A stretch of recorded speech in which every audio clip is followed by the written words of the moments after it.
Welcome back, YouTube, and welcome to the first ever Mog News channel. And what that has entail is we are going to read through the patch notes, check the weather, as well as shout out other channels on YouTube, all in today's video.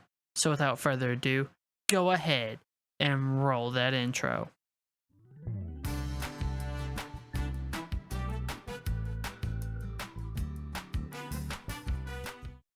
Okay, hopping right into the news. We are on patch 5.57, which brings a numerous additions of refinement to the realm.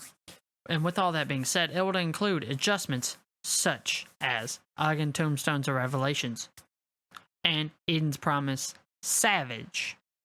Okay, and for even more context, there will be battle system, resolved issues, known issues, battle systems, and system and resolved issues. So there will be no big changes to any jobs within this patch. But we do know in the future that there will be some. And this will be the #1 place to get all your news involving the realm of Final Fantasy XIV. So if you would like, go ahead, hit that subscribe button, like, and comment, and tell me what you'd like to see added to this new series we've got started. Okay. Getting right into it. Patch point 5.57 contains that can only be accessed by registering the expansion pack of Final Fantasy to your service account. To distinguish between adjustments that are and are not affected by the registration of these expansions, the following notions will be throughout the patch notes. That is just a little process that we will read. And that is just letting you know that if you do not have a product currently registered to this, you will not have to worry about certain things. There will be changes to Heavensward issues, Stormblood, and Shadowbringers.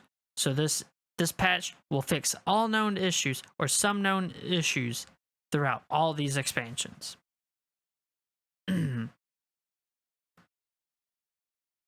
5.x, letting us know what patch it's in. The following adjustments have been made to Eden Savage. 2 treasure coffers will always now appear. Furthermore, the weekly restrictions on rewards obtained from the coffer has been removed, meaning it is grind. And I think we'll have a lot of people grinding. The weekly entrance restrictions on all areas of Eden Promise Savage have also been removed, allowing more freedom to flow through this process. Players now proceed directly to any area of Eden Promise Savages. You can now go. Players will now receive the power of the Echo. The Echo will affect upon entering Eden's Promise Savage, increasing players' maximum HP, damage dealt, and healing potency. Thus, this will now be easier to clear. So if you were looking for a hard way to clear, should have been done prior to this patch. But there's an asterisk here. Unlike other instances, the strength of the Echo will not increase in the event all party members are incapacitated. So no matter what, it will not get increased any further. The following additions have been made to the Duty Roulette Alliance raids. Tower of Paradigm's Breach has been added to the Alliance raids. So now we have more to look forward to in the Duty Finder. The following adjustments have been made to the Bojang Southern Front. Field notes of Dinbu have been added to the possible rewards for completion of the skirmishes, brought to hill and no camping allowed. So we will now be able to get them field notes doing these. Treasure chests that appear after freeing hostages during the critical engagement, the Battle of Castrum Luctus Latori, will now yield more forgotten fragments. So they have upped the forgotten fragments in that area. The amount of metal earned from the completion of critical engagement of the Battle of Castrum has also increased. So the Battle of Castrum Lucus Latori has all increased on some items. The number of Bojang clusters required in exchange for the following items for the Resistance Quartermaster has been reduced 3 to 1.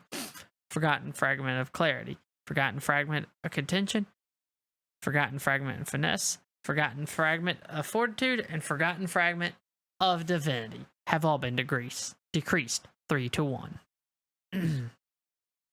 The number of Time Worm artifacts received upon completion of Delborn Regane has been increased 1 to 3, meaning it is 3 times buffed. Time Worm artifacts can only be received when undertaking the quest, A New Path of the Resistance. So when you do that quest, your rewards will now be 3 times increased, or your artifacts will be 3 times increased. The field recovery entry of Fran Elut has been adjusted. Does not specify numbers, does not now, but has been adjusted. The weekly limitations of Allegan Tombstones or Revelations have increased from 450 to 900. They have doubled it, making it a lot easier to store.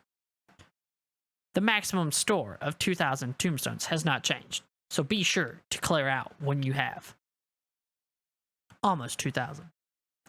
System. Now we're getting into the system. The World Visit Server option has been added to the sub-command menu from the selection screen, allowing players to log in on another world. Please consider these options when having difficulty logging into your homeworld or when it is overly congested. The following restrictions apply using only this option. A destination world cannot be selected when using this option. A world with available space will be chosen automatically.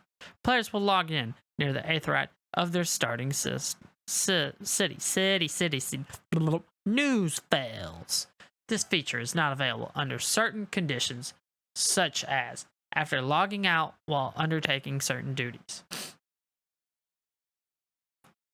Quest completion can now be confirmed via character profile page on the lodestone. The character profile page will now list completed quests, including the date of completion.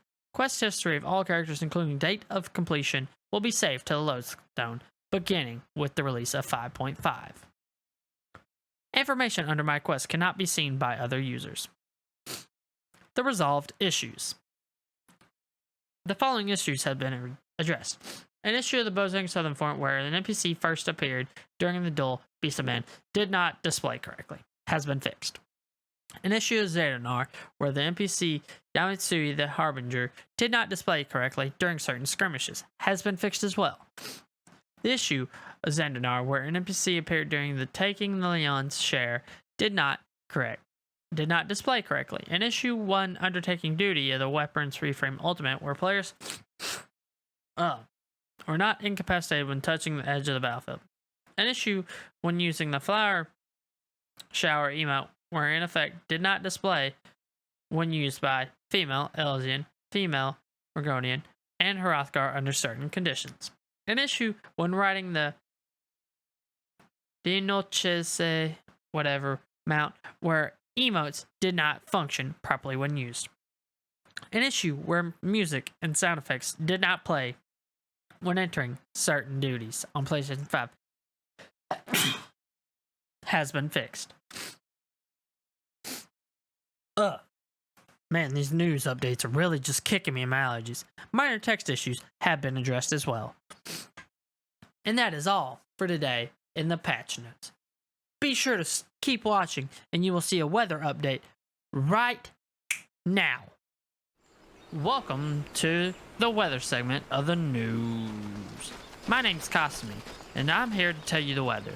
And it looks like across the 3 major cities, Gridania, Limsa, and Olda, we will have cloudy to clear skies. And that does it all for the weather. Back to you. Thank you, Cosme, and with all that being said, that will be all for today's news. Thank you all for coming, and next time you see, this will be a more refined show with better everything. Mark my words. Everybody, thank you all for watching. Have a good day, and be safe out there. See you in the realm. Bye-bye.